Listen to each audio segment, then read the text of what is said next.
இல்ல நீங்க நடத்தின பூத் கமிட்டி மாநாடு கோயம்புத்தூர்ல தான் நடந்தது. அவங்களும் கோவையை சேர்ந்த பெண் தான் நெனைக்கிறேன். அந்த உரிமையில கேட்டிருக்கலாமோ? எவ்வளோ பேர் இருக்காங்க? அவங்க அடிப்படை உறுப்பினருங்க.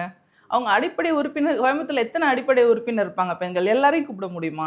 அந்த மீட்டிங்க்கு, அந்த பயிற்சி பட்டறைக்கு யார கூப்பிடணுமோ அவங்கள தான் கூப்பிட முடியும். நிர்வாகிகள்ல யார் யார் குடுத்துருக்காங்களோ, நிர்வாகிகளுக்கு தான் மேடையில இடம் குடுக்கப்பட்டுச்சு.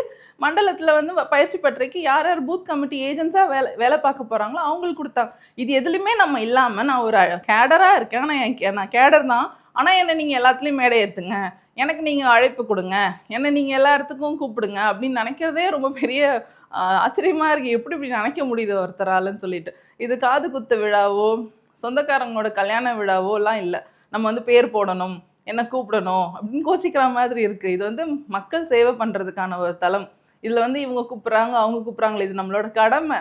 அடிப்படை கடமை என்ன? நம்ம மக்களுக்காக சேவை செய்ய வந்திருக்கோம். அப்ப அந்த வேலைய நம்ம யார் இருந்தாலும் இல்லாட்டியும் அந்த வொர்க் நம்ம பண்ணிட்டே தான் இருக்க போறோம். எப்ப அங்கீகாரம் கிடைக்கணுமோ, அந்த அங்கீகாரம் கண்டிப்பா நம்மள தேடி வரும்.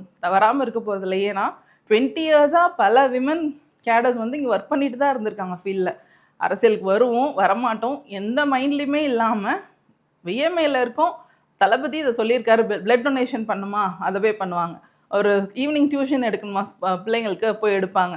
வேற என்னென்ன பண்ணணும்? அந்தந்த அவங்கவங்க இருக்க இடத்துல இருந்து அவங்க என்ன பண்ணுமோ, அரசியல் வரும்னு தெரியாமயே பல பேர் ஃபீல்ட்ல ஒர்க் பண்ணியிருக்காங்க. அப்ப அவங்கலாம் அங்கீகாரத்துக்காக ஒர்க் பண்ணாங்க நம்ம எடுத்துக்க முடியுமா? அப்போ எத்தன வருஷ உழைப்பு இருக்கு.